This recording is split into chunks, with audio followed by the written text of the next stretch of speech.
Welcome Lund loyalists to John Lund Unleashed. Those watching on YouTube, on the John Lund Unleashed and Bay Area Sports Collective channels. Viewers on X, Instagram, LinkedIn, and Facebook, and Lundos listening to the podcast on Apple and Spotify. John Lund Unleashed, brought to you by Reapel Sports Medicine. Got pain? Check out our revolutionary stem cell treatments. And guys, if low T is bringing you down, Reapel Sports Medicine can put you back in the game. Now all juiced up and ready to go, here's Johnny. Good morning. It is a Wednesday, hump day. Got to share the show cover this morning. Let's do that real quick. Look how fancy that is. Do or die. Steph Curry is officially out for Game 5. There's me. I'm dumbfounded by all of it. Thank you so much for joining us on a hump day edition. It is May 14th. Thank you so much for making the time. We know you got a lot of choices, a lot of stuff, a lot of platforms, a lot of things to watch, listen to, etc. Thanks for making time for the show. It is John Lund Unleashed, johnlundunleashed.com. Make sure you check out the website. We put all sorts of things on there. Blog, which I'm finishing up, dotting I's, crossing T's, because I don't know that the Warriors are going to win tonight, so we'll talk about the offseason. We'll do that another day, but they have one more chance. And I was on ESPN radio. I was on game night last night, and they were asking me some interesting questions. I just love the national perspective on things, so I'll give you a little insight into some of the questions that they were asking me. But thanks for joining us. If you are new here, maybe you're watching on X or LinkedIn or Facebook or Twitch or Instagram, one of those places. If you would migrate over to John Lund Unleashed on YouTube, that would be outstanding. We have built a great community over here. Everybody's a lot of fun. You don't have to agree with everybody, but it's not snarky or negative or anything like that. We just have a bunch of fun, and we put sports in their proper perspective, even though we're really passionate about it. Everybody's not freaking out, and it's a safe zone for everybody. So have your opinion, have some fun, hang out with us there at John Lund Radio on YouTube. If you would please subscribe, tell all your friends and enemies about it as well and how much you enjoy it. Please hit that like button right now so that the algorithm will say this isn't half bad, and make sure you have your alerts on because it's NFL schedule day. So when it all comes out, we can play the win-loss game, win-loss. We're going to be really busy today. So we've got the 8 a.m. or so Pacific time show that we always do Monday through Friday and 10 a.m.-ish on Saturdays. But also we do Warriors postgame tonight. Maybe it's going to be the last Warriors postgame of the season. We got a lot to talk about there, but also on schedule release day, we do this thing I used to do on the radio every single year, and Papa would look at me like, we're doing this again. But then he came to embrace it. The win-loss game, WL. And yesterday I said it was green and red. What it is it's red and yellow. So I think I did yellow for L's and W's for wins as far as the 49ers are concerned. So we'll play the world famous win-loss game today for the 49ers, and everybody's coming out with their projections and everything like that. So we'll do that today. We'll do roll call momentarily. Thanks again for joining us. By the way, Bay Area Sports Collective as well, so you can see and watch Polymax Particles with Creative Tony and Polymac, Tom Tolbert and Rod Brooks, and there will be more. So make sure that you subscribe and turn your alerts on at Bay Area Sports Collective on YouTube as well. It is episode 140. No Steph Curry, as we said. We found out that yesterday. It is official. He will not play tonight. Will this be Jonathan Kuminga's last game? Like I said, I was asked on ESPN radio about that. I'll discuss, and I was surprised a little bit by their reaction to this whole thing. One last stand. Will the Warriors kind of bow their chests out a little bit and say, we have championship DNA? We're not going out like this. The Giannis rumors are growing louder. I just don't know how the Warriors would pull this thing off. The Cavs, I got something for you from Donovan Mitchell, and this was the exact scenario I told you about, that they would just flame out early in the playoffs, and then I don't know how it would happen, but LeBron goes back for one last ride in Cleveland. Luka doesn't want him in L.A. anyway, and they're going to build the team around him, and he rides off into the sunset having played one last season, getting all the accolades in Cleveland. That could happen, although I don't know how. Pete Rose's reaction to me, look, it was a lifetime ban. He's dead. It's lifted. There's one writer specifically that I just cannot stand who's got a stupid thought on this whole thing. And I shouldn't say stupid because people say stupid stuff all the time to get ratings and clicks and all those kind of things. That's the media that we're in nowadays. The Giants win. Christian KOSS, congratulations on your first home run. It was a big one. It was a grand slam. Also, Jung-Hoo Lee on Korean Heritage Night hits a big fly as well. And Robbie Ray continues to roll. Pitching depth on the Giants I will get to, and maybe that could lead to a trade. NFL schedule release day, as we said, the Raiders, I guess it's the Madden doc, not so much the Raiders doc. Sweet, clean, family-friendly Caboose Pistol, kind of funny, something for you, and random things always happen throughout the show, so you got to hang out the entire time because my ADD goes crazy, and I try to stay on track, but sometimes it just doesn't work. So good morning to everybody. It is great. By the way, somebody's going to challenge Skills on Dreams. Good morning, James. It's good to see you. Skills, I owe you one. You hit me up and said, hey, man, you missed one of my supers. I hate when I do that. So Skills, I owe you one or maybe two. Maybe I should pay you back like 2, 3, so whatever it is. But throw it away. I mean, go, as far as like Dreams and everything, just pop it on there, man. You don't have to do any supers today because I owe you one, at least one. So let's do that. Naomi, it is good to see you. I normally call her Catalina, but it is great. Oh, I like this, man. And I like caps too. How you tripping? Where you at? I'm right here, man. It's what is today? Wednesday on a hump day. Dom, it is great to see you, my friend. Always great to see you. Christian, nice to see you. Daniel from lovely Sacramento is in the building. Kyle, it is nice to see you. The 1420. Good morning to you. Who else do we have this morning? We got a lot of people in the room today. It is awesome to see everybody. Fozzie, it is great to see you. Dubs in 7. Look, I love optimism, man. I hope you're right. I like doing post games. I like talking about the playoffs. You sit through 82 games in the NBA. Nobody generally cares about it. Everybody's just doing it for the finances. And then you get to the playoffs and you get to have a little bit of fun. And if you're a Warriors fan, you're kind of spoiled because it's either championship or bust. That's just the way it is until Steph and Steve and everybody and Draymond leaves. That's just how it's going to be. And then we'll reset our expectations because they weren't very high before, but ever since they showed that what this team can be, you just can't undo it. And so there's high expectations, and you hope as a Warriors fan that they do show championship DNA. So let's get into everything. Good morning to everyone. Again, make sure that you are subscribed to the channel, John Lund Unleashed on YouTube. You got those alerts on. Keep those thumbs up as well. Also, I want to tell you this morning, before we get diving into anything, our good friends at Riopelle Sports Medicine, Riopelle, Riopelle Sports Medicine. My wife, if you click on that QR code right there, you go straight to the website. And it is always great to support our sponsors here because it's great that they do what they do as we're growing the channel. But she's using the stem cell, and I can't even believe, like last night, it was funny. And by the way, you can look this up. You can Google it as well. Jeffrey Riopelle, San Ramon, California. And they do all sorts of other procedures beyond the things that I talk about every single day. So click on that QR code right there for Riopelle Sports Medicine. And they do an awesome job. And even before, like I said, they were sponsored. We've been customers at Riopelle for years and years and years. But it was funny. My wife was laying on the couch. And normally, as I tell you, we have this in the garage. We have the beer fridge that I'm always pulling beers from to chug beers on the show. But also we have a small like square freezer in there, and she just has tons of different things and wraps and contraptions and everything for her shoulder and her elbow and all these different ailments that she has. And I was looking at her last night because I said this on the show. I was looking at her because normally we're watching TV and she's got like heat here and a cold pack here and everything. She doesn't have any of that anymore. And I'm like, that stuff really does work. I'm like, it's funny because when I was on the radio for years and years, salespeople would come to you and go, will you endorse this? We endorse this. We endorse this. We endorse this. And it's like, look, you don't even have to ask me anymore. It's just, I'm sitting here, so I might as well make money. I mean, that was always my philosophy. But then you get on your own and do your own things, and you want to make sure that it's people that have products that you really believe in. And I'm being honest when I say this, she doesn't have to ice anymore. She doesn't have to do any of that kind of stuff. It just sits in that freezer now. And she constantly was icing. In fact, we had to buy the freezer, the separate freezer, because she would put it in our freezer by our food. And so she had all these wraps and everything. And I had to I'm trying to cook dinner and I'm pulling stuff out of the freezer. And it's like, could you move these wraps somewhere? Like she had a boatload of them. I'm not kidding you, like 20 of them. And they're constantly in the way. So we had to buy a freezer. That's how bad it was. And she just doesn't have to do any of that anymore. And it's because of the stem cell treatments with Dr. Riopelle right there in San Ramon. So if you're having pain in any part of your body, you need to click on that QR code and see my friend, Dr. Jeffrey Riopelle in San Ramon. It works wonders. And I'm not just saying that. Like I said, I endorse lots of things throughout the years, but I believe in Dr. Riopelle. And like I said, the low T, if you're not feeling like yourself, that's what I do. If you're not feeling like yourself, hard losing weight, metabolism slowing down, whatever the case may be, energy is lacking.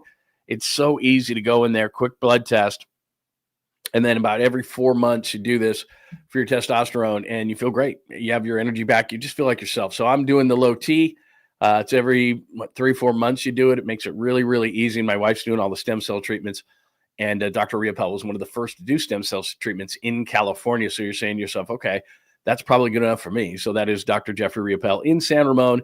And you can click on that QR code right there, or you can just simply Google it, look it up with your favorite search engine, Dr. Jeffrey Riopel, Riopelle, Dr. Jeffrey Riopel in San Ramon. And yes, it is worth the drive. All right, let's get to it in episode 140. Yesterday, as you can see on the screen there, Steph Curry will be donning some sort of an outfit, but it is not going to be Warriors colors tonight. It certainly will not be his 30 in that. So the Warriors, if they are going to survive, and Shams Charania said this days ago, that the Warriors were going to have to survive without Steph Curry in Game 5, maybe Game 6. But the disadvantage here, and you and I have talked about it, is that Steph Curry has never had this kind of an injury. And this is not an injury that you can cover up or shoot or pain tolerance or anything like that. This is a hamstring injury, which a muscle injury. Steph Curry has never gone through one of these things in his career, so it's new for him. It's not great. And as great as Steph has been, et cetera, he's 37, so there's going to be a slow process. And then the last part of this whole thing, and I've done some back and forth with some people within the organization. They're not pushing Steph Curry, man. They're just not. They're not going to do it. Far too much respect, and they wouldn't do this with any player, but especially Steph Curry. He's meant too much to the organization. They're not going to run to Steph Curry and say, please save our season and play on a bad hammy. It's not going to happen. In fact, the opposite is happening. They're saying to Steph, look, if you don't feel great by Game 6, don't play. If somehow we force a Game 7, don't play. Like, they're not going to force Steph Curry to try to save the season. It's just not going to happen. So I don't know that he would even play in a Game 6 because you'd have to save him from himself. But Rick Celebrini is not going to, a doctor and that whole staff is not going to put their reputation on the line that they've built for years and years and years and years and years so that Steph Curry can go out there and rip a hamstring it completely and then have to rehab that thing the entire offseason. That's just not how the Warriors operate. So there is no Curry tonight. JK's last game, it was the second thing that popped into my mind tonight that I think, and I was talking about this, like I said, nationally on ESPN radio last night, and they seemed rather surprised by what I said, which was, well, after the season, I kind of matter-of-factly said it, like I've said it to you many times. Well, Jonathan Kuminga is going to be gone next year. They're going to trade him for a stretch big. And they're like, what? I was like, yeah. I mean, I'm not trying to be Kendrick Perkins here. That's what I said. I said, I'm not trying to be Kendrick Perkins here. This is just a fact that they need size. If you watch the series at all, you watch Houston, you watch Minnesota, you look at the rest of the Western Conference, they need size, and it's not going to come from Quentin Post. And one of the reasons why Draymond Green is just completely gassed is that he's got to play 5, and that's not really what Draymond Green wants to do. So moving forward, they've already made the decision what they're going to do because they gave Jimmy the extension, and they're already in the tax again. And so Joe Lake now has both feet in the water. He's diving in, and now he's like, okay, now that I'm in, I might as well just be all in, and that means in the offseason. And you may not like the trade because we're doing a post game the other night, and I was talking about Miles Turner, and somebody popped up. Well, how are they getting Miles Turner? Well, he's a free agent, but it was a great point, which is I'm thinking to myself, okay, wait a minute. I'm Miles Turner. Let's just use some logic. Now, look, it's not always logical, and I understand that. But he's in Indiana. He's been there his entire career. Now, maybe he wants to go somewhere else. I don't know. But he's been there his entire career. They'll go into the Eastern Conference Finals for the second consecutive year. They're probably going to lose to the Knicks. Like last year, they lost to the Celtics, but still, I wouldn't put it past them. They just smoked Cleveland, and Cleveland had an amazing season. So I wouldn't put it past them. They've had that good of a playoff run so far. In fact, statistically, the Pacers have been the best team in the playoffs in either conference. So could they beat the Knicks? Yeah, I think the Knicks will win because from a matchup standpoint. But okay, the Pacers could win. My point is that they're a good basketball team. And they're not going anywhere. Tyrese Halliburton and they've got a bunch of young guys on that team. And if I'm Miles Turner, I'm thinking, wait a minute. I'm in the Eastern Conference, which is the easier conference. I'm on a good team. We've gone to 2 straight Eastern Conference Finals, and you're telling me I want to go to Golden State for what?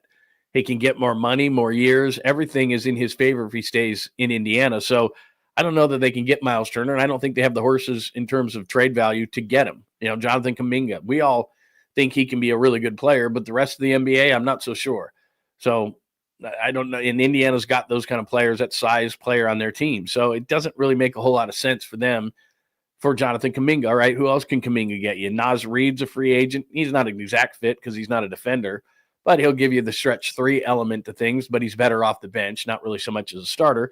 Bobby Portis is out there. Lauri Markkanen's name is going to be thrown out again. So Miles Turner, to me, by far, is the thing that makes the most sense as far as trading Jonathan Kuminga. Now, having said that, and I'm going to get back to one last stand in just a second. Having said that, I'm just talking about the offseason, and these are the sexy stories of the day. More Giannis rumors. These are just going to keep happening. Evan Siddery's from Wall Street Journal and covers the NBA. Giannis was notably one of the non-Warriors in attendance for Steph Curry's private event in San Francisco during All-Star Weekend. This is from Sam Amick. Giannis and Steph, it should be noted, are both represented by the same Octagon agency. Still, it was a Warrior-centric event. One notable, very large exception. Giannis has long been a considered dream target for the Warriors. I know this is going to be talked about in the offseason. I don't mean to put cold water on a hot story, but I'm thinking to myself, all right, same thing as I've been talking about. I'm Milwaukee and I want to jump start. Okay, fine. Giannis is gone. We're going to restart. Who are you going to restart with? Jonathan Kuminga and picks? I mean, the Warriors don't have a ton of picks anyway, but okay, they don't have their first rounder this year. So what do the Bucks think of Jonathan Kuminga? I don't know. I mean, like I said, and I know we see these stretches from Jonathan Kuminga where he's really, really good. He's inconsistent. He can be hard to coach. There are issues with Jonathan Kuminga behind the scenes. Like, he's having a great series. I think it's malpractice the way the Warriors have used him, but he is culpable for a lot of this as well from the way that he's acted. Believe me, behind the scenes, a lot of people know it.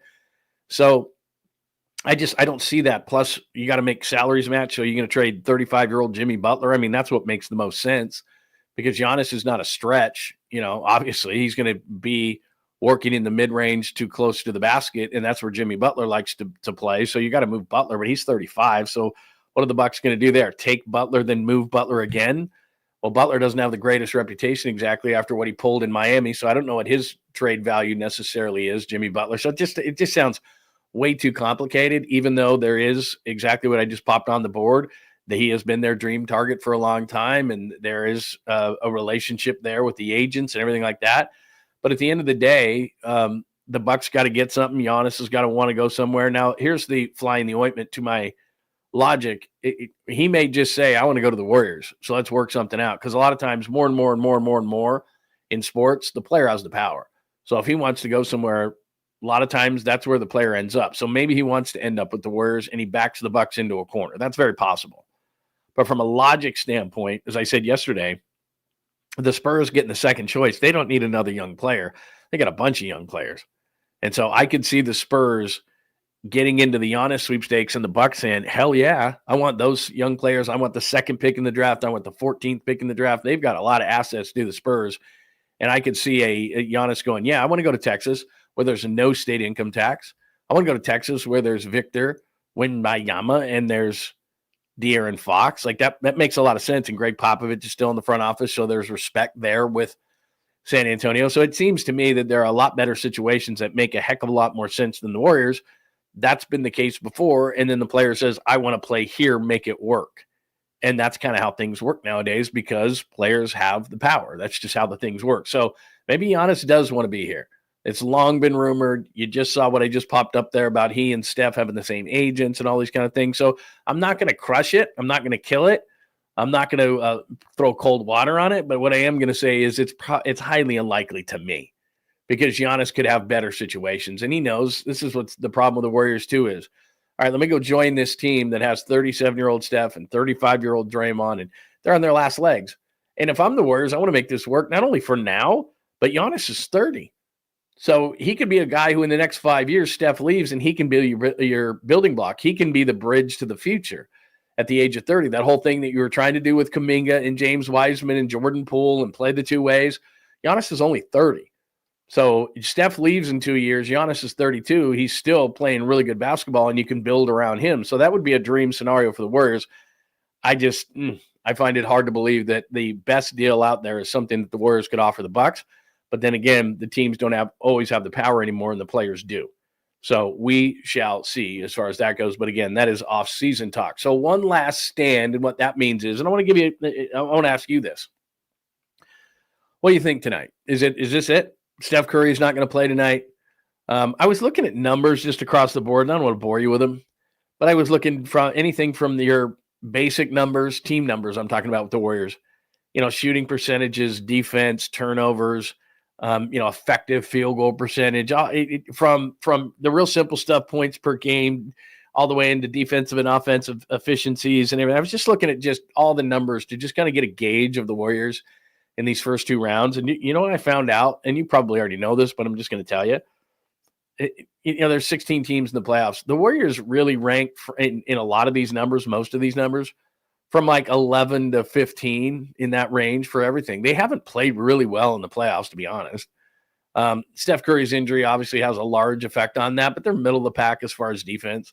They're near the bottom as far as rebounding, second chance points, turnovers, turnover percentage, like all these different things, effective field goal percentage. They're playing decent defense, not great defense. They're just okay. And so for them to be sitting in this position, because what I was trying to find was themes where I could come on the show today and say, well, they're doing this really, really well. And if they can do that, they can win. Their chances to win this series, and I'm a betting man. I like to throw a few bucks here and there when you get good odds, especially. Their odds right now to win this series are 16-1. So you can jump out right now and throw down $100 and you can win $1,600 in the Warriors. And that's not the usual case with the Warriors. They don't usually have great odds.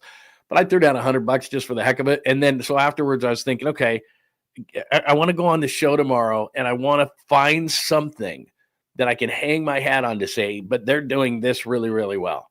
And I couldn't find it. They're not shooting it very well. Just from a statistical standpoint, they're not playing great defense. It's middle of the pack. They're not rebounding well. They're giving up a lot of second chance points. They're turning the ball over at a pretty high rate. They're shooting it okay. They're not shooting it great from 3, just okay. I mean, like I said, it's everything from the middle of the pack to like 13, 14, 15. They're just not doing anything great. I wanted to hang my hat on something and say, man, but they're doing this, or they're doing that, or they're doing this, or they're doing that. And then just from a standpoint of, watching the damn game, which I'm a big fan of, who's playing great? Who's playing really, really great for the Warriors? Jonathan Kuminga, who they took from the cobwebs. And so I don't give him credit, and I keep saying this, that it's malpractice. So Kuminga's playing really, really well. Jimmy Butler can at times, and I understand what Steve Kerr said the other day, and I want to be empathetic to the situation where, maybe he's 35 years old, so maybe that bruise is still hurting him a little bit. He was sick the other night. Those are excuses. I'm fond of this, and this, excuses or explanation. Is that an excuse or is that an explanation? They're losing in this series, you could say, because Steph Curry's out. That's an explanation, not an excuse. I still think Minnesota, because of the matchups, would be winning this series. Not so decidedly. I think we would be 2-2 with Steph Curry, but I still think Minnesota would win the series. I just think there are that many advantages for Minnesota, especially size-wise in this series. So I still think they'd be winning the series. Maybe, one game difference. I think we'd be 2-2 going back to Minnesota, but whatever. But I look at this and I say to myself, okay, if Curry were around, Curry would be playing, I think, well. I think this would have been a better series for him than what the Rockets series was, because they don't have an Amen Thompson. They don't have those kind of defenders that can defend him. I like Jaden McDaniels and certain guys, but they don't have, Conley and DiVincenzo and the type of guys that they could throw at him defensively. They didn't have enough. So I think Steph would be having a good series, but then that would mean Kuminga wouldn't even have played. But Kuminga's having a good series. Jimmy Butler, we'll see. One game, he was very assertive. And like I said, I don't care if he's got a bruise. I don't care if he's sick. He's got to be assertive tonight. There was a reason that they got him. There was this whole thing, playoff Jimmy, playoff Jimmy, playoff Jimmy, playoff Jimmy. Okay. We saw it once. So I wouldn't say that he's having an above average series. Again, you can grade him on a curve if you want. I don't.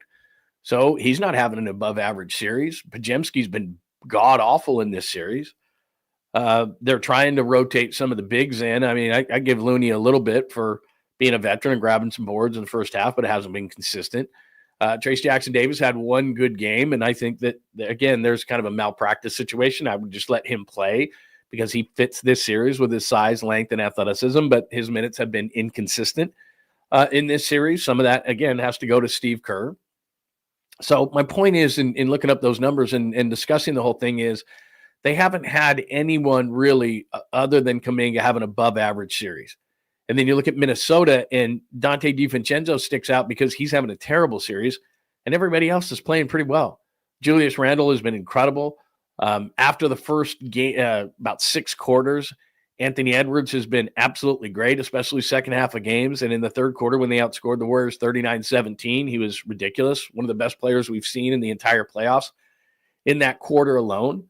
Jaden McDaniels is a tremendous defender and a big pain in the ass for the Warriors in this series. He's been very, very good.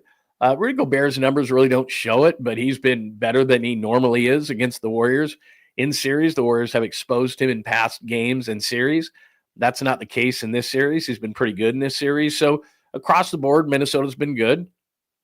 Across the board, outside of Kuminga, the Warriors, and one game from Jimmy Butler, the Warriors have been fairly bad. Buddy Hield had one half, the second half, where he scored 22 of his 24 in the first game. Very inconsistent, which has hurt since Steph Curry left. Like I said, Brandon Podziemski, Moses Moody, a bunch of guys have just saved their worst for last. I mean, that's just kind of what the series has been. So the Warriors deserve to be down 3-1. In fact, it took Buddy Hield's 22 of the 24 in the second half in game one to save them from being swept in this series. It's just not a good series from a standpoint of matchups. And Steph Curry would change that, I believe, by one game, but I don't think he would have changed the outcome. Therefore, I think the Warriors in the offseason are going to have to hunt for size big time. But anyway, that's a story for another day. So what I'm asking you, I guess, in a very roundabout way is, what can you hang your hat on tonight? Because I really had trouble with it. And like I said, I did an interview on ESPN radio, and I was very blunt and honest with them. And they asked if the Warriors had, because of their championship DNA, one last run in them. And I thought to myself, all right, and I said this to the guys. I said, all right, championship DNA. Steve Kerr's on the sidelines. He can't do anything about it. And like I said, I didn't think he coached an urgent enough game last game. I think Chris Finch played 2 players. He did play 2 players over 40 minutes. Even when the Warriors had their backups in, he brought up his starters. He knew that the target date for Steph Curry was game 6. And if he lost that game, they would see a game 6. And he wanted nothing to do with that. And he played an urgent game last time. And I don't think Steve Kerr did. I don't care if Jimmy Butler's sick. Puke in a bucket and get back out there. You got to play 40. Sorry, we don't have any other choice. And he rested him in the second quarter. Now, maybe he was feeling like shit, and I'm being an asshole. But the reality of the situation is you're desperate. And he didn't coach like they were desperate. Minnesota coached like they were desperate, and they ended up winning the game. Now, the third quarter was a huge difference maker in that whole thing. But like tonight, everything's on the table. Sorry, Jimmy. Puke when the season's over. That's just the way it's got to be. Brandon Podziemski, you're shooting the ball like garbage like you have this entire series. I know you hustle and get charges and everything like that. I got to find somebody to put the ball in the basket.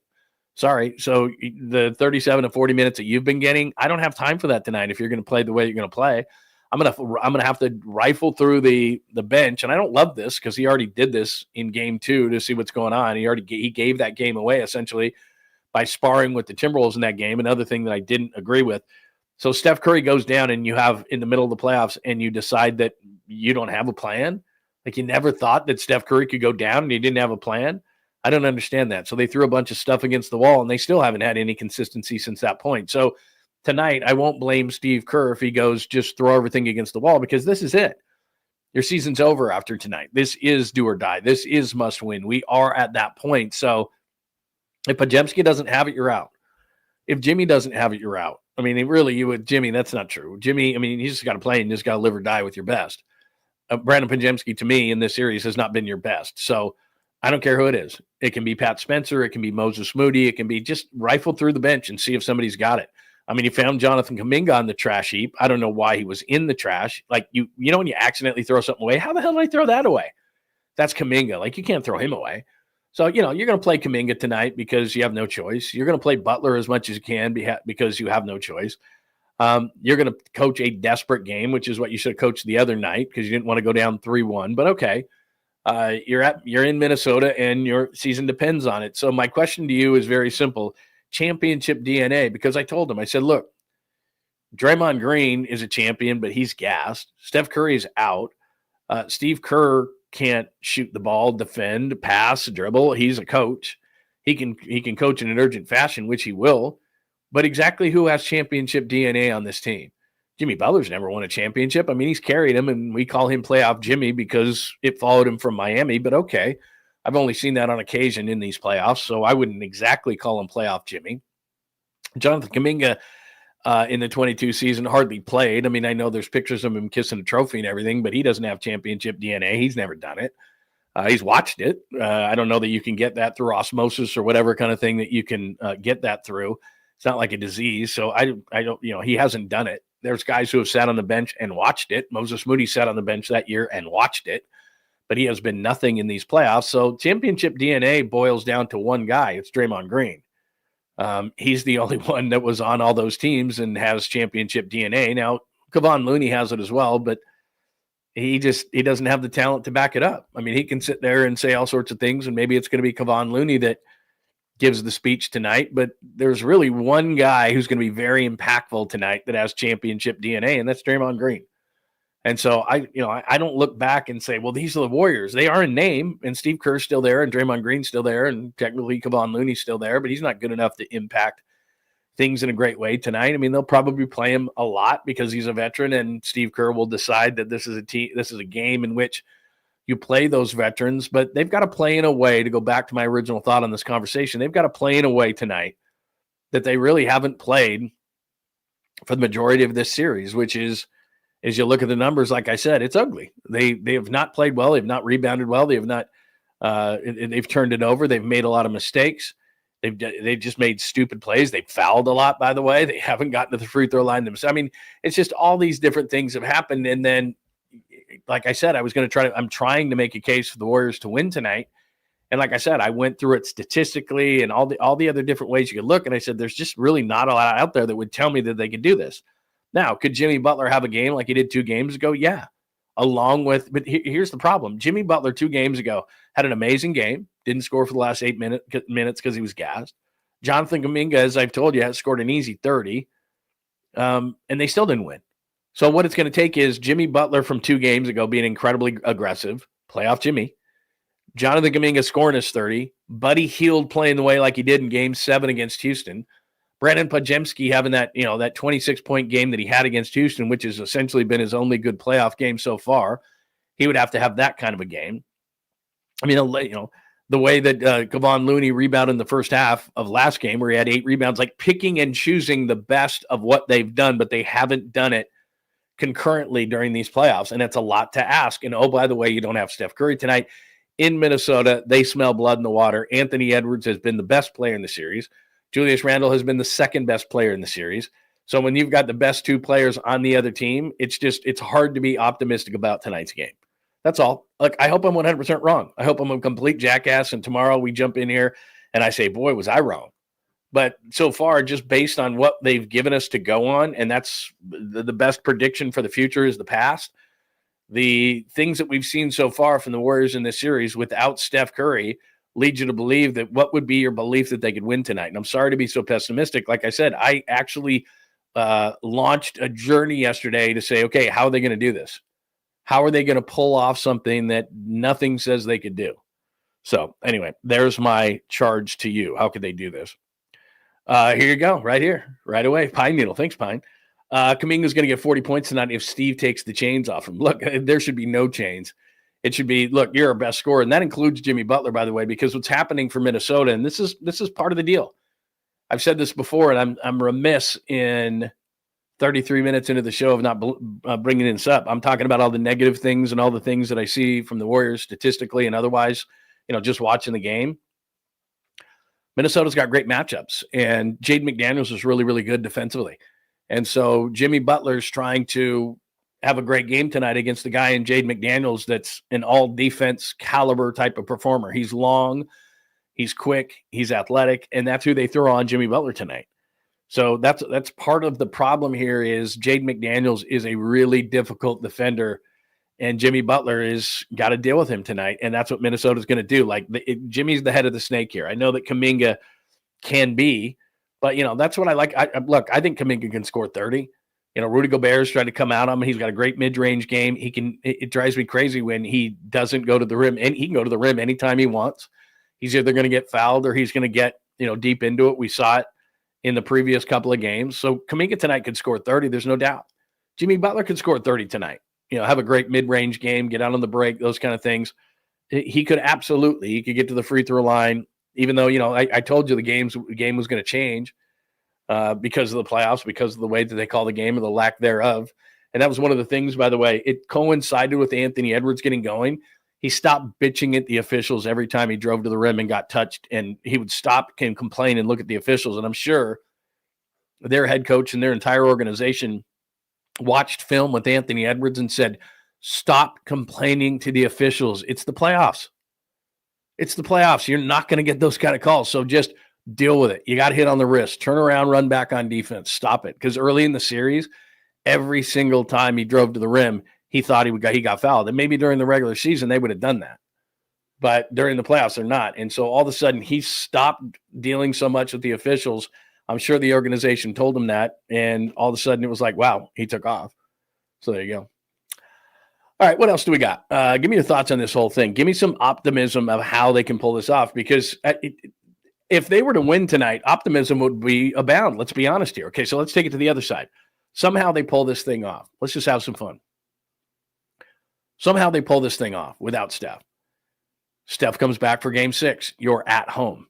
You get momentum. Steph goes off for 30, right, and plays, and he's dancing and doing all these kind of things. And all of a sudden, Minnesota's kind of doing what you did against Houston in game 7. You're like, wait a minute. There's a game 7? Now, obviously, it would be in Minnesota. It wouldn't be here. But remember, they won game 1 there, and they did it 12 minutes and 54 seconds of Steph Curry, and then, Buddy Hield went off and all those kind of things happened. So Minnesota, they get to a game 7. And like I said, I'm going from, oh my God, the season's over. It's just JK's last game. But let's just have a little fun. If they were to win tonight, pull off a miracle tonight. After all, they did it mostly without Steph in game 1. They would need a lot of things to go right, but they did it. All of a sudden, they announced Steph Curry can play for game 6. They win that game, and Minnesota goes from skipping and waltzing into the Western Conference Finals, probably against OKC, who's up 3-2 in that series. So now looking at this thing going, wait a minute, didn't we just have a 3-1 lead? And now Steph Curry's back and we got to play a game 7. It's on our court, but still we got to play a game 7 all of a sudden. So tonight could be incredibly pivotal because if they lose, then the offseason starts and we talk about Giannis and JK. Where's Kuminga going? And could they get a Miles Turner or another stretch big? After all, Joe Lacob has already made the commitment to Jimmy Butler, so there's no going back now. You're already in the tax. So they're gonna go deep into that. And then the other thing we're going to talk about so much in the offseason, like I said, is Dallas wins the lottery. They're going to be better. San Antonio's got the 2 pick. I think they're going to trade for somebody. Houston's sitting there going, well, we're going to move some guys because we have a boatload of talent. What big name can we get? Remember, not only does Houston have a guy like Jalen Green to move, there's a guy named Reed Shepherd on their team who I really, really liked and can't believe that he didn't crack their rotation at all this year. He's a really nice player. He was the 3rd pick in the draft last year, and they got a lot of talent. They have a lot of assets to trade. So all of a sudden, Houston's better. Oklahoma City's still young. I don't know what Denver's going to do. They're kind of at a crossroads. But point is it's not going to be easier in the West next year, and you're a year older. And Joe Lacob has a lot of decisions to make. So it's an incredibly important game tonight, obviously, because it's win or lose. But it's the difference between talking about Giannis and Miles Turner and what you're going to do in the offseason and all these different kind of things. And Joe Lacob going, I went back into the luxury tax and traded and signed Jimmy Butler to a long-term extension to get knocked out in the 2nd round. So there's that kind of talk that's going to happen. Or they could win tonight. You and I get back together tomorrow morning at 8 a.m. here on Lund Unleashed. And all of a sudden we're going, how did they do that? But by the way, Steph Curry could play in game 6 and all this. They can win this series. And it changes the trajectory of everything. Everything. Because all of a sudden you're the Warriors, you get cocky again, you might get a game 7. And then you're thinking about, man, we could beat Oklahoma City. I mean, it's crazy. Anyway, important game tonight. Thank you, Nathan, with a donation to the pot. Thank you so much, by the way, to guarantee that you can get your stuff on the show. All you have to do is go to Lund Unleashed on YouTube and hit us up with a sticker, hit us up with a super, which is a question, comment, thought, and I'm always up for those. So thank you to Nathan for breaking the seal on today's show with a super sticker. Thank you, Nathan. You are the best. By the way, I do owe Skills, so I got to check out Skills. Does Skills have a dream up here at all? And I do at the beginning. Let me just take a quick random here for a second, because I'm going to get into the Cavs and LeBron is where I am here. So we're at episode 140, no Curry, JK's last game potentially tonight, one last stand. Could they do it? Giannis rumors we've talked about. So we're down we're down to Cavs and LeBron. But at the beginning here, let me go all the way back to when I first posted the show up today, and somebody was talking about dreams here, if I'm not mistaken. Hi, James. Not going to get into an argument who has the strangest dreams. You already got that guy. That's Skills, our guy. But many of us have very vivid and memorable strange dreams. So you got to tell me about it, because then let's see, you got something here. Good morning. Oh my gosh, you're at the Gorge. Oh, I've seen tons of. See you after my commute to work. Oh, he's already gone. See, I'd like to know what your dream is. He's challenging your skills. I'd like to know what your dream is there. Boy, the Columbia River Gorge. I've seen some shows there. Really good time had by all, with some drugs that probably weren't very legal. Let's see here. Let's see. Skills, what do you got for me, Skills? Because I owe you one, man. So I'm all the way back at the top, so you might have updated things, but I wanted to see that. So somebody, Skills, is challenging you, by the way, is challenging your dream. So I owe you a dream, because yesterday you donated, then I didn't see the second one. So I just got to make sure that I get you today. So I'm just doing a thing real quick, because I want to see what's going on with Skills today, because I owe him one. He hit me up with a super yesterday, and I try to do the best possible job I can. There's hundreds and hundreds of these that go out to me every day. So I'm sitting here trying to make sure that I see Skills stuff on here. So I just want to make sure as we're sitting there. By the way, if you're wondering, what is Lund doing? If you're watching on X or Instagram or any of those other platforms, we have a great chat room. If you come over to johnlundunleashed.com, we have a great chat room here. And that's what I'm reading. So I'm just looking at everybody that comes in on a regular basis. So anyway, just want to make sure, because I owe Skills one that let's see. Oh, man. Okay. All right. See, there we go. It took me a minute. I'm too lazy to type up today's dream. It's all good. All right. But believe me, I know I owe you one. So we'll just keep it at that. All right. We'll just keep it at that for now. All right. The Cavs last night. A lot of times I've been in these press conferences hundreds and hundreds of times, and lots of times, guys can be disingenuous or, whatever, but on the times that you get a guy and, we make fun of Cleveland and all that kind of stuff. Donovan Mitchell, I don't know if he wanted to go there. He was in Utah. I think he wanted to go to Miami or New York or something like that, but he gets traded to Cleveland, and they had a tremendous year. And we know the feeling, because when the Warriors won 73 games, they didn't win a championship. And it's a bummer when you just have such a great year, but no one's going to remember it because you got knocked out in the second round by Indiana. So here's Donovan Mitchell, who was playing hurt. And it's just unfortunate, because the Cavaliers had a bunch of hurt guys at a bad time of the year and ended up getting knocked out in pretty big fashion by Indiana. So here's Donovan Mitchell last night from the podium, bummed out that Cleveland, the top seed in the East, is out. Just couldn't believe it. Didn't want to believe it. Don't want to believe it. Still don't want to believe it. It's tough. It's tough to win this league. Give them credit. We didn't do the things necessary. I love playing in that fucking arena, man. Like, that energy, that crowd. Rolling 3 at home. Let the city down, man. This place is special. This place is really special. And so you can tell. I mean, it's just, the dude is gutted for this whole thing. Now, look, I don't know how this is going to work, and I put Cavs on LeBron, but I've said this ever since Luka got to the Lakers. And this probably will never come out publicly, probably will in a document, a series later on in life, 10, 20, whatever, how many years away it is. But it just makes so much sense for the league to have LeBron James go back to Cleveland one last year, do his ego tour, get, presents and accolades and all these kind of things in his last year, a la Derek Jeter did it, Dr. J did it, Kareem Abdul-Jabbar did it, the greats, and it's fine. LeBron James deserves it. He's been that good. And so he's going to do that. But I don't think the Lakers want him next year. I think that Luka Doncic, who has the ultimate hammer over the Lakers' head, which is, look, I don't have to re-sign here. He's eligible for an extension.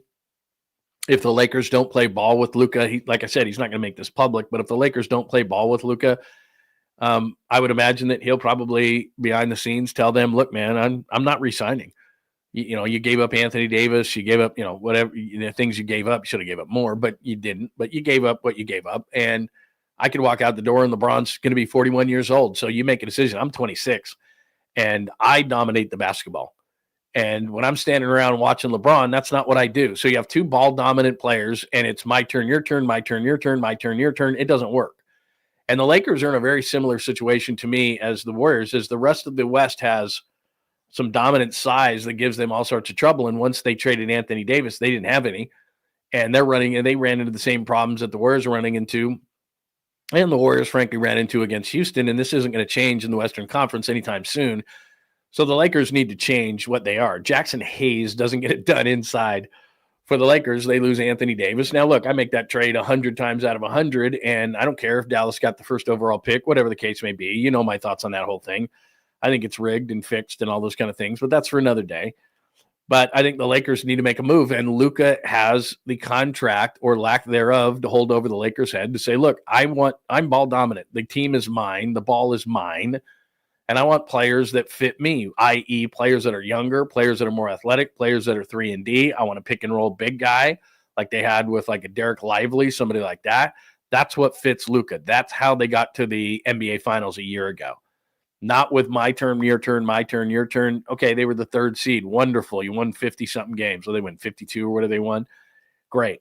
Didn't get you anywhere in the playoffs. You got knocked out 4-1, and you have serious problems on your roster. So I don't know how it would logically work because I don't know what Cleveland would give up to the Lakers. I don't know, a Jarrett Allen. I don't know exactly how it would work. I know that LeBron makes all that money, but it just seems like a dream scenario. If we're talking about fixing, which I often do, and that sports isn't on the up and up, it just makes way too much sense for LeBron James to do a final tour with his team that just got knocked out, as you just saw, in excruciating fashion, the Cleveland Cavaliers, the whole city hurting Donovan Mitchell. I mean, that's a really good basketball team.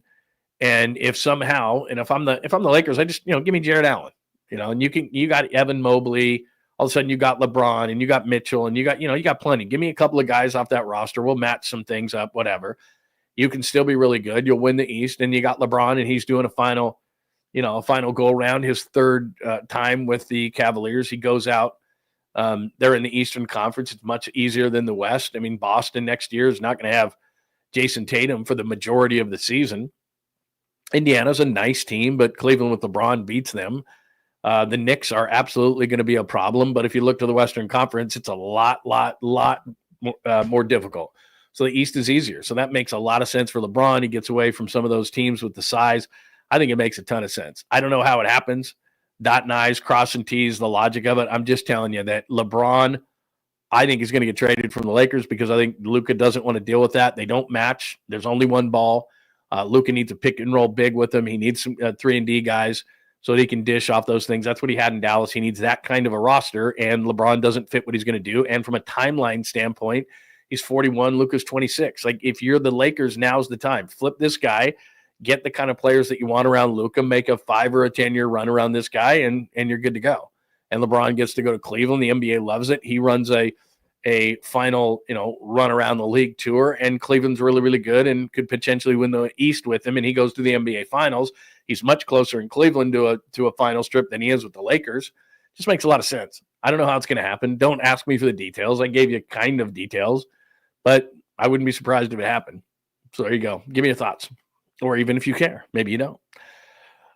Pete Rose reaction, I'm completely shocked. And now I'll be completely honest. And if you watch the show on a regular basis, let me hit up the chat real quick, because I'm going to go in a completely different direction here in a second with Pete Rose. Let's see what else. Anything else? LeBron thoughts. Let me see here. Okay, I'll move on. I want LaFlop off my team. Yeah, look, It's going to be a trip, man, when he leaves. Like, I mean, the guy's a great player. Nobody can deny that, but the flopping and all the different things. But like I said, we'll see. We'll see what he does. But if I'm the NBA, I'm trying to make that happen. All right, let's get to this Pete Rose story. Let me just give you my philosophy real quick before I throw this one guy up on the screen who I completely disagree with. He wrote a piece about Pete Rose. My philosophy on Hall of Fames are, and I understand, this is the way I would have voted, and I've had many of these voters on, Susan Slusser, and voters who voted for Pete Rose, Barry Bonds, Roger Clemens, and people who steadfastly just don't want to do it. And they take a small sentence within it that essentially talks about the type of person that this person is to get into the Hall of Fame, and so they've kind of leaned on that kind of thing. But there are felons in the Hall of Fame. There are racists in the Hall of Fame. There just overall, there's bad guys in the Hall of Fame, and they don't get taken out of the Hall of Fame. Talking about baseball, it's a museum. It's not supposed to be perfection. I get it that it's not just about baseball. I think it should be. I shouldn't say I don't care what someone does off the field, because I think there are lines and there should be some sort of morality, but there is a morality clause in the oops, there we go. I was going to pop that up in just a second. But there are morality clauses in this whole thing. Sorry, I want to try to get this off the screen there. There are morality clauses in baseball, so I understand that. And so those who did not want to put Pete Rose in, did not want to put Barry Bonds in, did not want to put Roger Clemens in, leaned on those. And I respect that. It's your opinion, man. That's fine. You do you. You know, you and I talk about this all the time. You do you. My philosophy on Hall of Fames are the all-time hit king should be in the Hall of Fame. The all-time home run king should be in the Hall of Fame. A pitcher the quality of Roger Clemens should be in the Hall of Fame, because I know there are people that have used. I know there are people who have abused. I know there are people who are bad. I know it's a museum, and you mix all those things in. Everybody, come up with your own opinion, but it's not a Hall of Fame to me if the all-time hits leader and home run leader aren't in. But I also understand the slippery slope, especially with Pete Rose. You can't bet on the game. But it seems pretty logical to me that he got a lifetime ban, right? You're trying to rehab people. So think about this. You're thinking about betting on baseball, right? They banned Pete Rose from 1989 till his death. All right. So what's that? 36 years. He was banned. And I saw Pete Rose, and you probably did too, as I was in Mandalay Bay, and you walk up those stairs and they got all those shops, and they had a sports shop there, which is now gone, a memorabilia shop. And Pete would sit in there, and his son Pete Jr. would sit in there, and they would try to wave you over. And he's sitting in this place, and he would go there every day, Monday through Friday, I think, in Vegas where he lived. And he would go in there and he would beg people to have him sign things for money, because he was trying to still make money from baseball and really couldn't. And he was ostracized from the game, and it was embarrassing. I mean, I was a fan growing up as a kid of the Big Red Machine, man. And Pete Rose was a great player when I was a kid, and here he is sitting over there with a hat on, and his son Pete is madly waving me over as I'm trying to walk past that shop on the Mandalay Bay shops and kind of not be seen. I almost wanted to be invisible because I didn't want to see it, because it was so pathetic. So if you're somebody and you're thinking about it, and you're a baseball player and you're thinking, I'm going to run bets, don't you think that the lesson was learned by somebody? Don't you think that 36 years and ostracized from the game that you love, and no matter how many times he said he didn't care if he was in the Hall of Fame, meant everything to him. He was Mr. Baseball. He was Charlie Hustle. It was everything to him, baseball. Everything to him. And yeah, he made a huge mistake in not admitting it, because as a society, sports, business, or otherwise, we'll forgive you. You just have to fall on the sword. You have to fall on the sword. And if you don't do it, then we can be really mean and bad to you. If you admit it, we will embrace you. Yep, nobody's perfect. You're right. We embrace you. We forgive you. That's how we work as a society. We will forgive you, but you got to admit your mistake. And if you do, I'm not going to say all is well, but we treat you a lot better, and eventually things go away. But if you're going to deny till you die, which is what he pretty much did. Now, he did at the end admit it, but he pretty much denied for many, many, many years, and it became really difficult on him, kind of like Barry Bonds. Deny. We know you did it. Deny. And it made his life really difficult. So my point is that it's about rehabilitation to me. And if you look at the way that Pete Rose lived his life till the end, it was a pretty miserable existence for a guy where baseball is everything to him. And I saw it firsthand, and so did you. It was pathetic walking by those shops and to see how far Pete Rose had fallen. So to me, if you were thinking that way, you got a pretty good picture of what it would be like if that's what you did. So I think that the point was proven that, you know what, you wouldn't want to do this. And he got banned from baseball. And so it was a lifetime ban. He's dead. It's up. He's not banned anymore. He's dead. He should be in the Hall of Fame. So then a guy like Bob Nightingale, who I think, I'm sorry to say this, but he's a shitty writer and he's a shitty guy. And I don't know who keeps hiring him. He sucks at his job. He gets breaking stories wrong. And again, like I said, you do you, right? You can have an opinion. You can say what you want. You can write what you want, whatever. I'm just not a Bob Nightingale fan. Dark day for baseball. MLB shock decision on Pete Rose could open floodgates. How? First of all, you're completely inaccurate. It's not a shock decision. It was a lifetime ban, and he's dead. How is that a shock decision? And Rob Manfred, who I'm not a fan of either, said weeks ago that he was going to revisit this. He was going to revisit this and Shoeless Joe Jackson. And look, whatever on Shoeless Joe Jackson, I wasn't around for that. But Pete Rose, I was. And he's the all-time hits leader. And you banned him. They banned him for 36 years for gambling. You shouldn't gamble in baseball. But the irony is here, Bob Nightingale, is that they have no problem whatsoever taking boatloads of money from the gambling services now. So you don't think Pete Rose should be in? Even though the hypocrisy of what baseball and professional sports in general, and all the sports, I should say, is doing with all these, FanDuels and all these different gambling. And what is it? 30-something states have legalized gambling now, so you can gamble your ass off if you want to on anything. It's not excusing Pete Rose. Times have changed, Bob. I don't know if you just woke up. You're telling me that a guy who was banned from baseball and is now dead shouldn't be in the Hall of Fame, given the fact, too, that we are taking all of this money, or they are taking all this money from all these gambling services? Wake the fuck up. What is wrong with you? You're stupid. And what he's basically saying is that now that Pete Rose is going to get in, then it's going to open floodgates for everybody. First of all, it's not, because everything is looked at on an individual basis in baseball. They don't just with a big marker say, well, Pete Rose is in, everybody's in. That's not how it works, and that's not how it's ever worked. And so to suggest that is just stupidity. All right?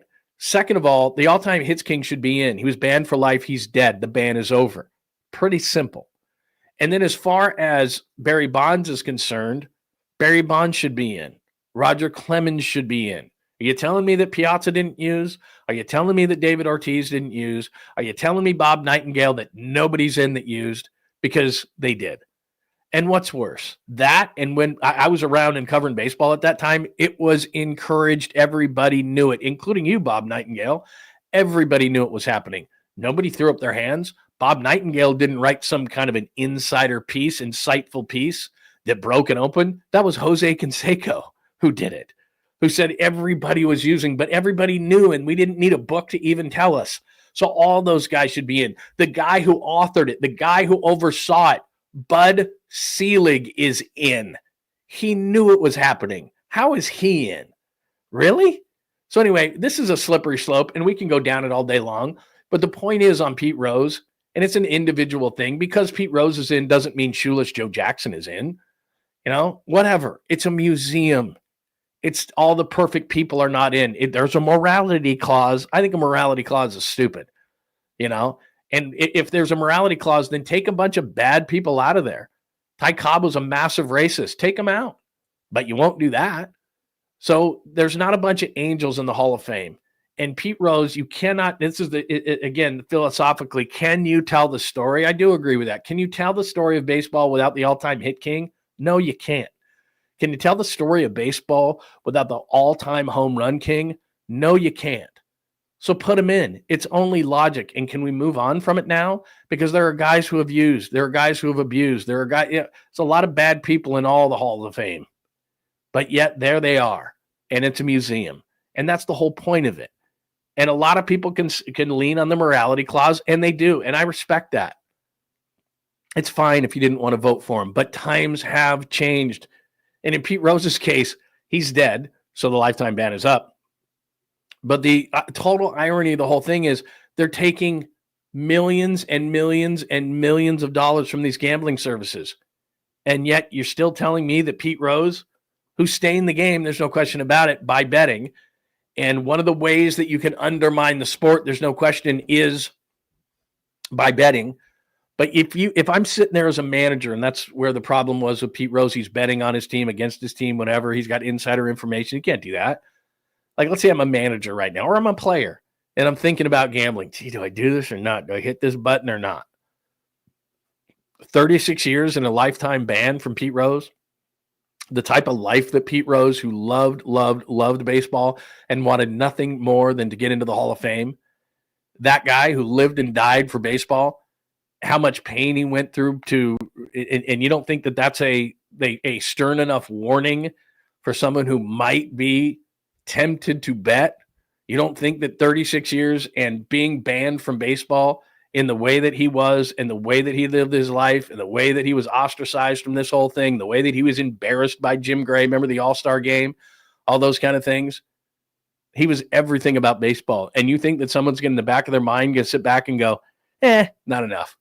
I'm sorry, there are murders. There are far more heinous crimes committed in this country that are not punished to the extent of what Pete Rose was. And now the guy's in his grave, and Bob Nightingale and others think that that's not enough.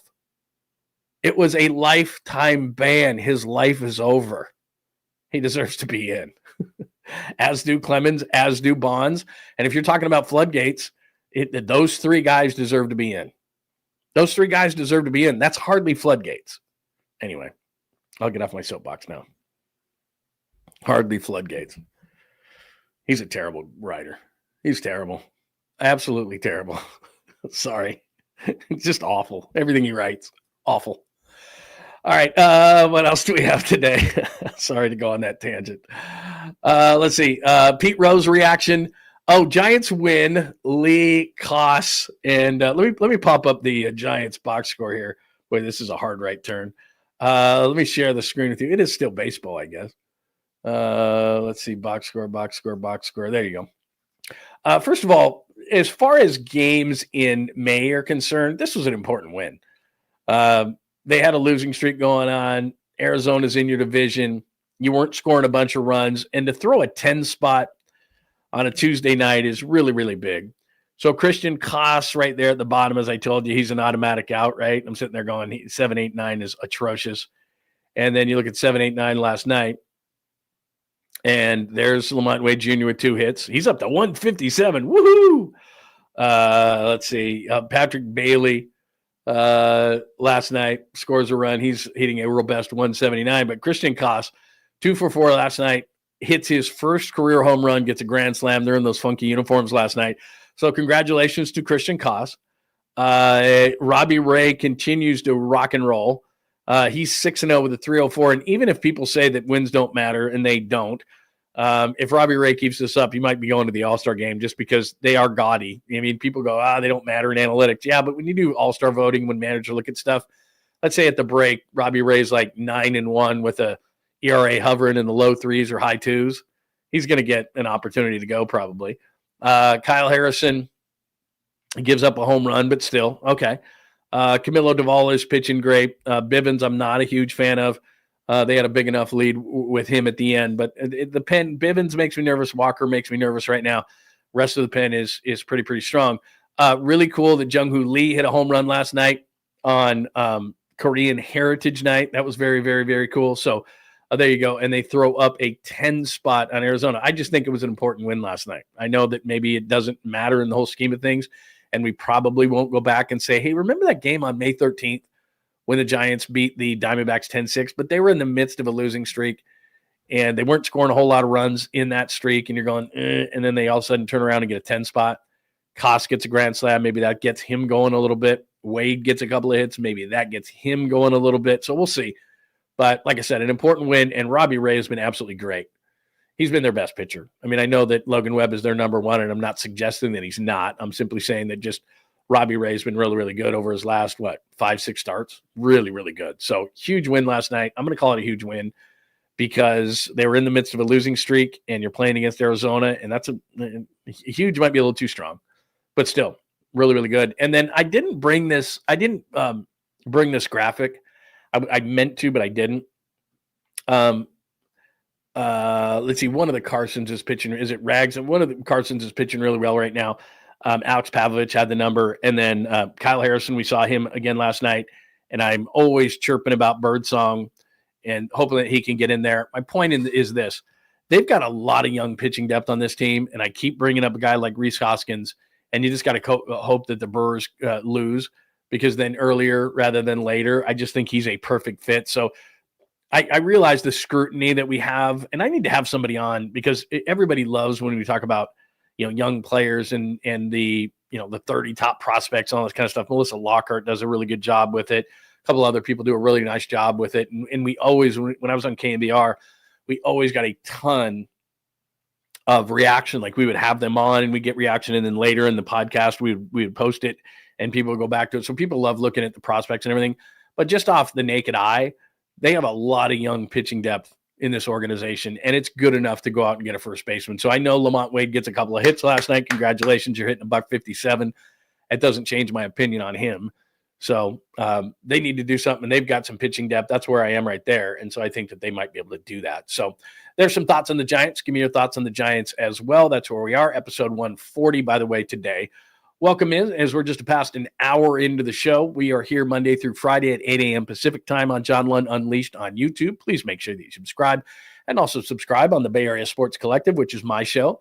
Tom Tolbert, formerly of KNBR as well, and Rod Brooks, Quality Hang, as well as Polymax Particles, and our good friend Creative Tony. They'll be on at 11 o'clock today. So make sure, no, it's Wednesday. They're going to do the night flight tonight. They do nights. They do Wednesday nights is what they do. So they do the Wednesday night show. So that's going to be tonight. And I will be on tonight for postgame for the Warriors, plus earlier today for the schedule release. And speaking of the schedule release, it is schedule release day. So let me, this is what we know so far.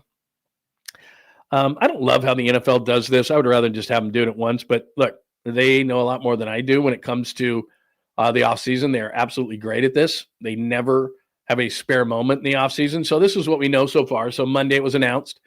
Cowboys and Eagles for the opener, which to me was a bit of a surprise. You always have the Super Bowl champion, obviously, but you're going to tune in for the Eagles. So it's almost like you're wasting the Cowboys and Eagles because the Cowboys always get numbers. So I was a little bit surprised that they went Cowboys, Eagles. You could think that would happen during the season at some point to get some numbers out of nowhere. And you would think the Eagles would play somebody else, but that's going to be the opener, Eagles and Cowboys. Then they threw out a couple of games during the season, Eagles, Commanders, Packers, Bears, December 20th.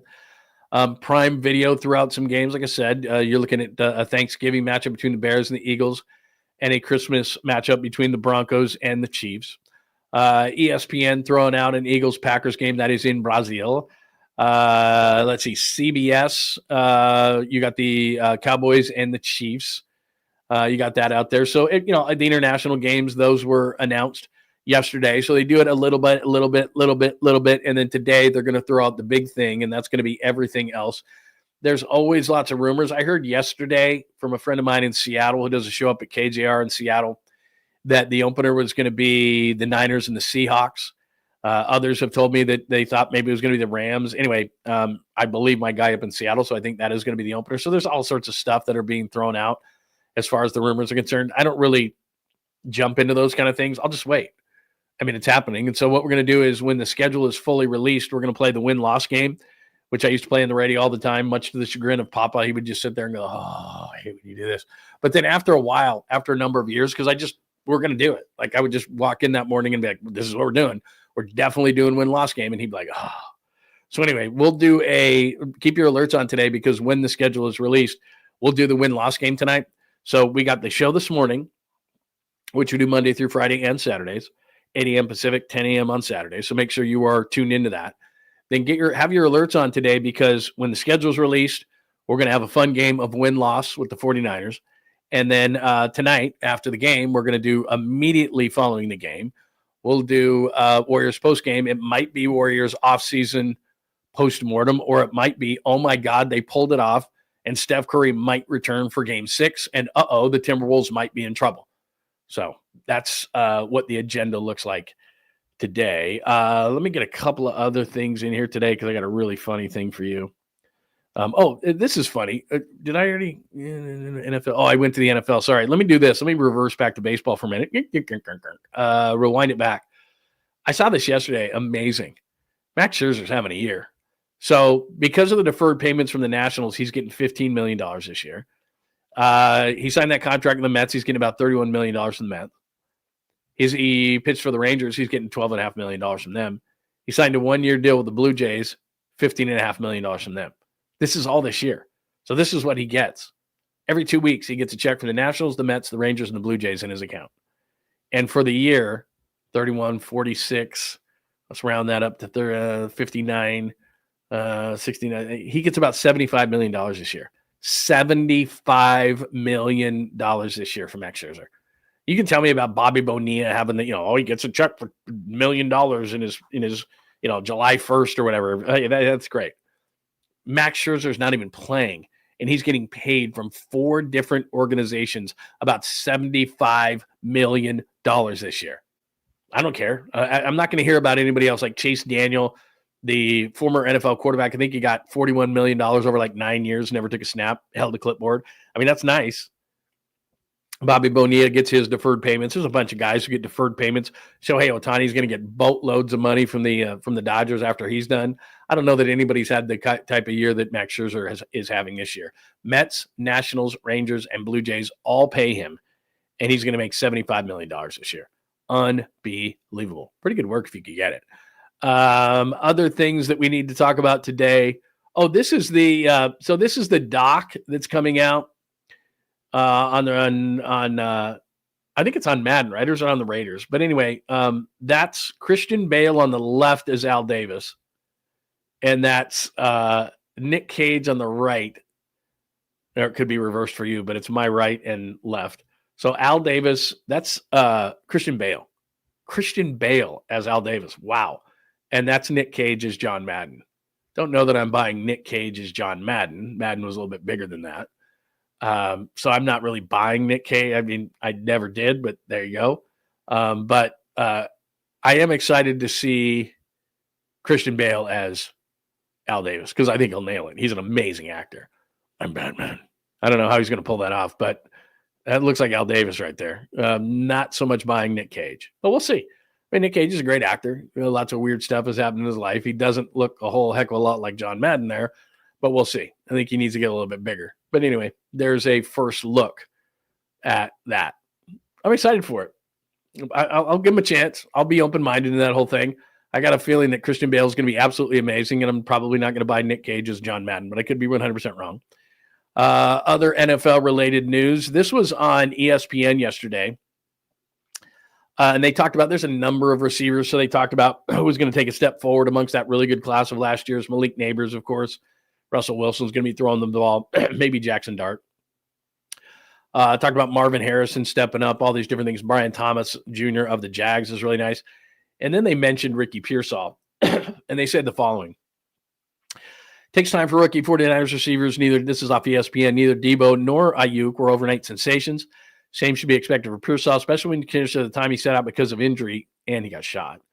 One splashy game against the Lions late last season, but otherwise stayed quiet. I'll say the film shows a high-caliber route runner who should excel in this offense once his number finally starts getting called. You know what's interesting about Ricky, and I just double-checked it? So he had 31 catches last year for 400 yards and 4 touchdowns. In the final 2 games of the season, he had half his production. He had 14 catches for 210 yards and 2 touchdowns in his final 2 games. So if you're a Ricky Pearsall believer, and he is a good route runner, he did run a 4.4 40, 4.4 flat, so he's got plenty enough speed. He's got good hands. The reason why they drafted Pearsall in the first round, it wasn't so much because they needed to ensure themselves with Brandon Ayuk leaving, which is mainly the highest held thought on that. That's not true. What is true is they had just gotten beat by Kansas City in the Super Bowl, and they couldn't get off man coverage. Juwan Jennings did just because he's bigger than everybody else, but Deebo Samuel couldn't. Brandon Ayuk kind of could, but not really because they put their best cover corner on him all day long, and they just said, Deebo, go ahead and try to get open, and he couldn't. So what they thought was we got to get another man beater, and that's what Ricky Pearsall is supposed to be. He is a good route runner. We saw it in training camp, or not training camp. We saw it during the season when he finally did get rehabbed. We saw it in practices. So, look, I maybe I'm in the minority here, but I hold pretty high hopes for Ricky Pearsall just based on the fact that, like I said, he had 14 catches for 210 yards and 2 touchdowns in his last 2 games of the year. Now, I say this all the time, and it's a core philosophy of mine. Of course, a professional player had a good game. That's why they got there. The name of the game when it comes to professional sports is consistency. Every once in a while, and then everybody points to that. See, he did it. He did it. He did it. Or she did it. She did it. She did it. They can do it. That doesn't mean they can do it all the time. They got to that level because they're fully capable of being able to do that. I say this all the time. NBA basketball players, if you ever watch them in like a pickup game or something, like a Kevon Looney, right? He's not a big-time scorer. He's kind of a garbage man, those kind of things. If Kevon Looney was playing at the local Y, which is a totally outdated reference, whatever the case, 24-hour fitness, he'd throw 50 on you. Like, he's that good. You'd just be like, oh my God, how does this guy not score 50 again? Like, they're that good. Of course they can play that way. They're professional athletes, but it comes down to consistency. So I'm almost breaking one of my cardinal rules, which is I saw Ricky Pearsall in the final 2 games of the year basically have half his yearly production, which leads me to believe that he can be productive because that was as far as he had been away from the shooting and from injuries and all those kind of things, getting on the same page as Brock Purdy. I think he's going to have a really good year. I do. With Jennings, Robinson's not the best. Maybe they bring in, has Gabe Davis signed yet? I know he went to another team after the 49ers. I can't remember where it was. But Gabe Davis has gone to a couple of different teams, so maybe he signs here, maybe he doesn't. But you got George Kittle. Christian McCaffrey's going to be back. And Pearsall's not going to be the focus of other teams. At some point, Ayuk comes back. I'm not saying that he's going to be a 1,500-yard receiver, but it wouldn't surprise me whatsoever if I threw a number on Pearsall that he caught 60 passes this year, twice of what he did last year, 60 passes for, 900 yards or 1,000 yards and 7 touchdowns. I mean, that wouldn't surprise me whatsoever. He is that talented. He is that good. He's just got to stay healthy. And he's very confident in what he can do. You've seen him run routes. I mean, like I said, he's a 4.4 flat guy, so he's got plenty enough speed. He's not a burner, but he's fast. He's got great hands. He's a great route runner. He's got everything that you possibly need. And the 49ers drafted him for a specific reason, which was to be a man beater. And he can do those kind of things. So, look, I think a lot of people feel like they're down on him. The guy got shot. The guy didn't have a training camp. So, while some people are down on the pick, I'm not. And I think that he's going to have a nice year. He needs to have a nice year. So, anyway, that was something that ESPN wrote up yesterday. What else do I have today? No Curry, JK's last game, one last stand, Giannis rumors, Cavs LeBron, Pete Rose reaction, Giants win. Congratulations to Christian KOSS, grand slam, his first career home run. Pitching depth should be able to get the Giants something, maybe sooner rather than later. NFL schedule release day will be back later today for that. Raiders/Madden doc, Caboose. This is funny. Let me double check one thing real quick because I took somebody's word for this and I don't know that this is going to be the case. So hang on one second. Let me just make sure this is accurate because, I want to be accurate and everything. Because this is funny, and I'll use this as the Caboose pistol today. Let's see. What did he do?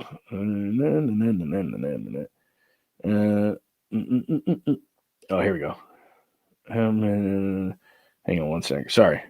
I know this is taking a minute. I thought it was going to be faster than this. But I just got to double check this before so that I'm accurate. All right. Yeah, it's true. All right.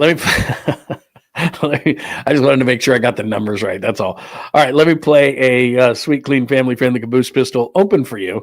And then we will do a bit of a caboose. Now, this is a little different. It is sports related, but still, let's do it. John Lund Unleashed presents the Caboose pistol. Wedged in the crack of her buttocks. Somehow, someway, Lundo thinks this is the best way to leave a final impression on you for the day. The old caboose pistol, everybody has one. Did you say caboose? I know some woman who could hide a machine gun in there. Yeah. Leave me out of this, you weirdo. Here's John. Actually, I have two. And they're both sports related. They're not maybe traditional caboose pistols. But this is pretty funny. So, I told you last week, it was Game 7 against Houston. Or maybe this was 2 weeks ago. It was Game 7 against Houston, and Draymond Green, everybody credits Draymond Green with coming up for the win one with the Gipper speech and all this kind of stuff and blah, blah, blah. And I'm just not a speech guy. I don't think they work. I think you're either motivated or you're not. It's a Game 7.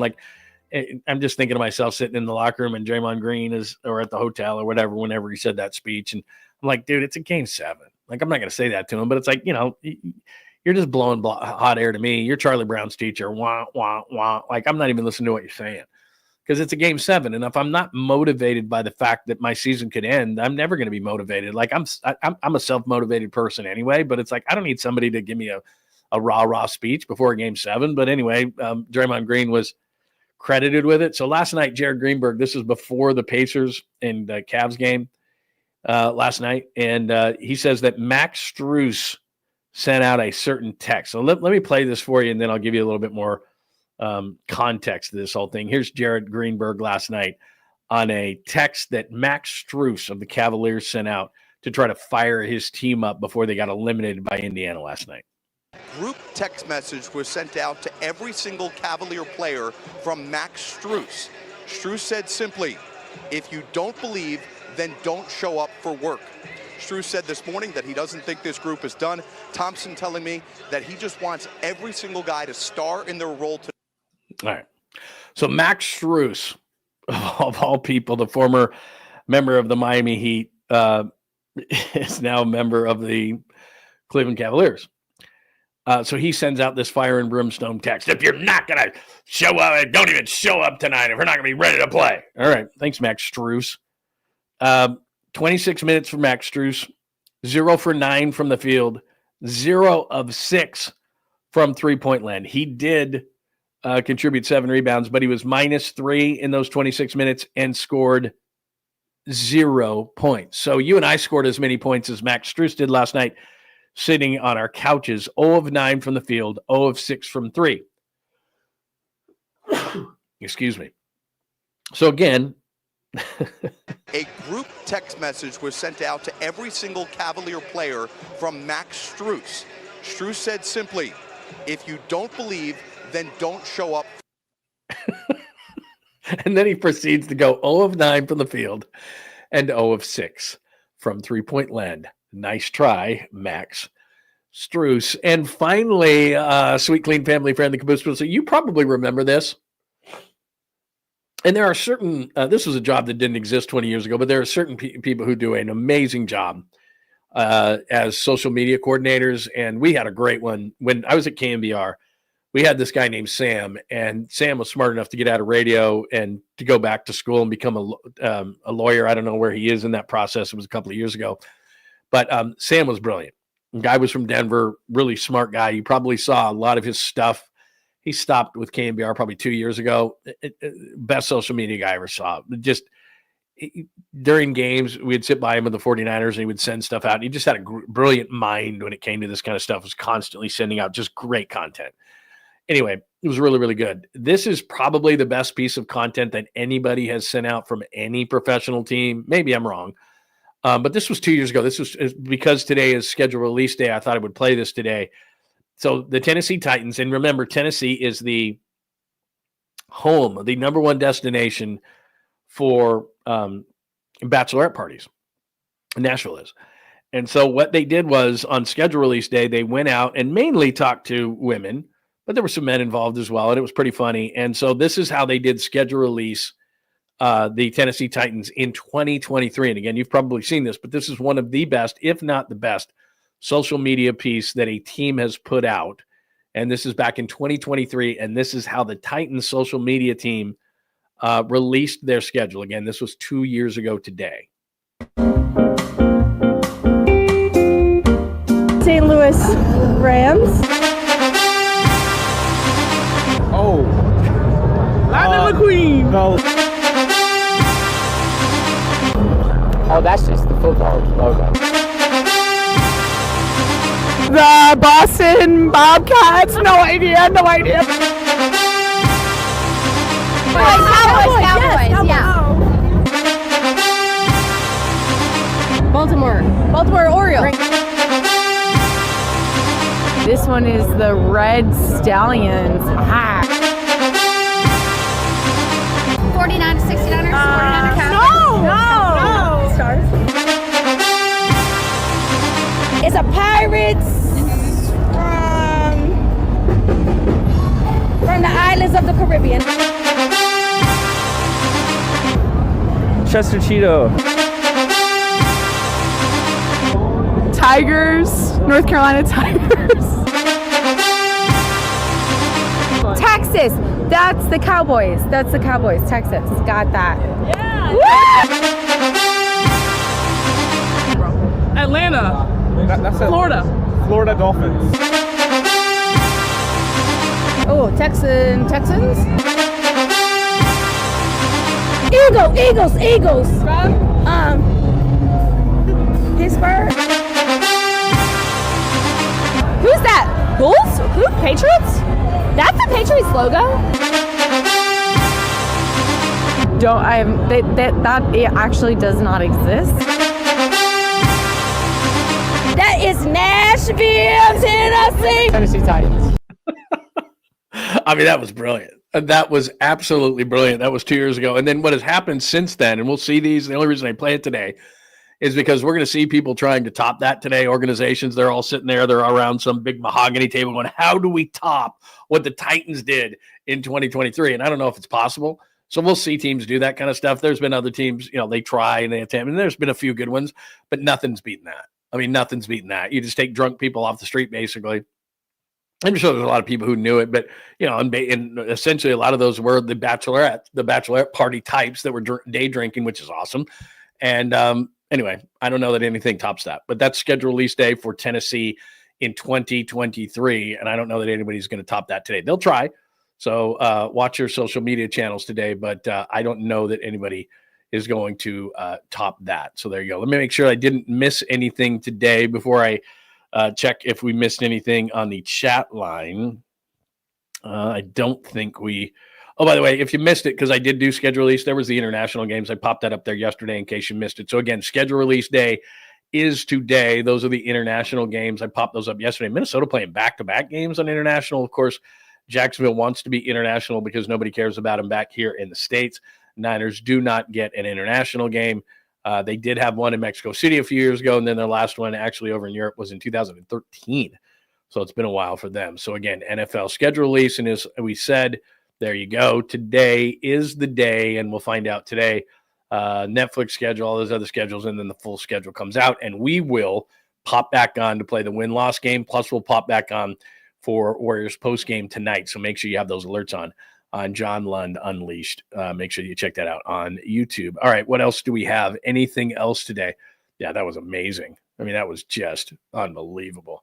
Yeah, Nashville is a great town. If you haven't been to Nashville, Nutter, man, it's a good time. It is just a good time. Let's see, what else do we have today? Anything else?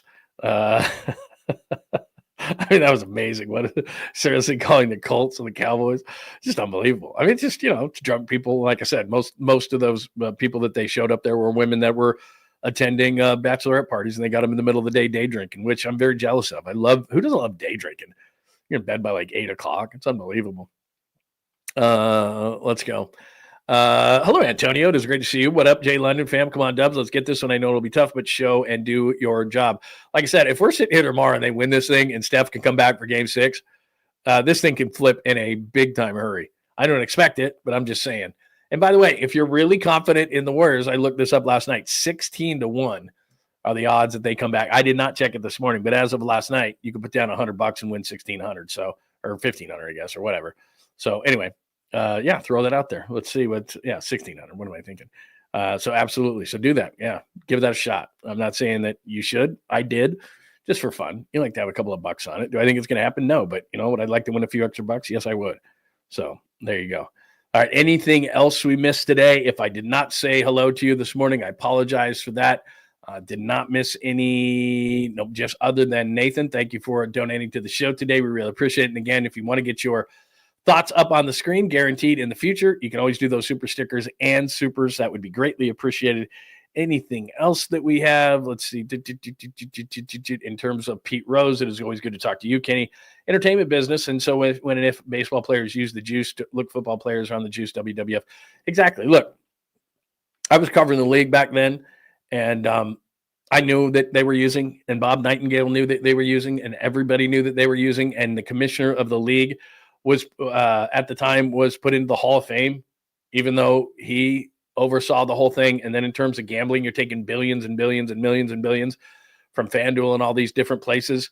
And now you're like, if Bob Nightingale has the audacity to write something about how Pete Rose is tarnishing the game somehow, and there's going to be a floodgates open up because of this. What? Holy hypocrisy, Batman. Anyway, whatever. There's somebody who says they're going to pull it off tonight. Look at that. All right. You will get full credit tomorrow, James. They're going to pull this off and win tonight. If they do that, I'm going to give you full credit. You're going to be the first one that I say you had it. Maybe other people did, but I'm just perusing through hundreds of these. And so I'm just saying, I'm going to just say that you did. You were the first one. Good to see you. You are 100% correct. Are you Swedish? I'm kind of a mutt, to be completely honest with you, as you can tell. But Lund is a Scandinavian name, so you're in the ballpark there. Let's see, what else do we have? Oh, wow. It is. Look at that. It's always great to talk to you. Why isn't this popping up there? Kaminga is like Monte Ellis. He'll be a star with the Wizards. Yeah, it'll be somebody like that, or whomever can give them a big. I'm not sure it's going to be the Wiz, but you get the idea. Let's see, anything else today, or else we'll make it a wrap. And then, like I said, I'll be back for the schedule release. I'll be back for Warriors postgame, so we're going to be busy today. This isn't going to be the only time you'll see me, unfortunately, today. Let's see. Going to watch Hicks today. Say a prayer for me. Hopefully I won't be wishing Birdsong to start. You're going to the game? Very cool, man. Very cool. God, day baseball is the best, isn't it? Unbelievable. I don't go to IKEA. I do not go to IKEA. We're working on some things back here. The background will be fixed soon, but when I was young, when you're in college, you got to go to IKEA and buy all that kind of stuff, and then you got to put it together by yourself. I used to be able to do that. I can't do that particle board stuff anymore. It gets frustrating. You want to throw it out the window. It drives me crazy. I'm just dangerous enough. Like, I can do a few things around the house. The older I get, the less tolerant I am to do things, because you know what? You don't have much time left on this earth. Do you really want to use it putting together IKEA particle board? I don't. Let's see here. What else do we have today? Anything else today? All right. That'll do us for a Wednesday edition of the program. Thank you again. John Lund Unleashed on YouTube. Please make sure you know this. Subscribe. Keep those alerts on. Give us a like before you get out of here, which helps the algorithm. We will be back for the schedule release later on today. We'll be back for the post-game show for the Warriors tonight. So make sure that you get those alerts on. John Lund Unleashed on YouTube. So if you're watching on X, well, I very much appreciate that, at John Lund Radio, or you can put comments and thoughts and all those kind of things. But please migrate over and give us a like and say hello and join the community. That would be great. So you do that and get those alerts on. Do the same thing at the Bay Area Sports Collective on YouTube. That would be great. Thanks today for watching on X, on Facebook, on LinkedIn, all those kind of places, on Twitch. Really appreciate it. If you would migrate over, that would be tremendous on John Lund Unleashed. Like I said, we'll be back for the schedule release of the NFL. We'll be back as well. So get those alerts on for the Warriors post-game show. Any questions, comments, thoughts, you don't have to agree with me. We'll see you in the comments section, or you can hit me up at John Lund Radio. All right, everybody have a great rest of your Wednesday, and we'll talk to you a couple of more times throughout the day. Thanks as always. Thanks for hanging out with John Lund Unleashed. We'll try to be better next time, though I wouldn't hold my breath. Please like and subscribe on the John Lund Unleashed Pod YouTube channel. Watch live shows weekdays at 8 a.m. on YouTube, Instagram, and X. And make sure to have your alerts on for shows throughout the day or night. All things Lund can be found at johnlundunleashed.com. johnlundunleashed.com. Goodbye!